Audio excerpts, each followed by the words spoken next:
पूरबाधित क्षेत्रामध्ये नदीबुड क्षेत्रामध्ये vulgaris green बांबूची जात लागवडीचं काम हे सुरू आहे.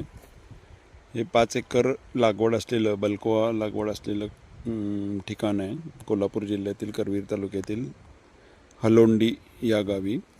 इथून अर्धा किलोमीटरवरती पंचगंगा नदी वाहते आणि त्या पुराचं पाणी येतं.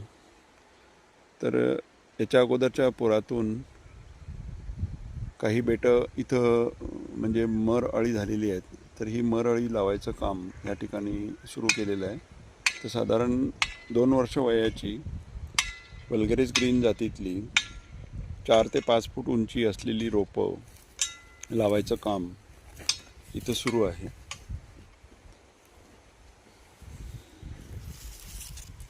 छान सशक्त असं जोमदार रोप हे निवडलेलं आहे या ठिकाणी.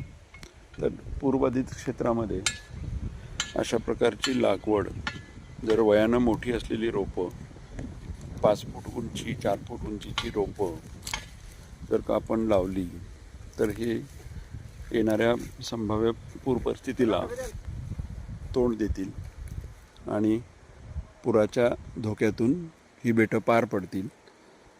आणि अशा लवकर म्हणजे पावसाळा येण्यापूर्वी जर 4-5 महिने आपण लवकर लागवड केली तर पूरबाधित क्षेत्रामध्ये ही लागवड यशस्वी होते, करता येते.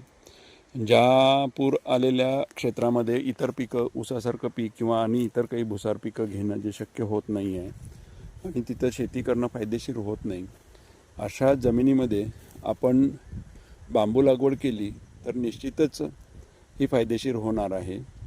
आणि पुढील 4-5 वर्षांनंतर ह्या बांबूच्या शेतीतून आपल्याला चांगलं व्यावसायिक उत्पादन मिळत राहील.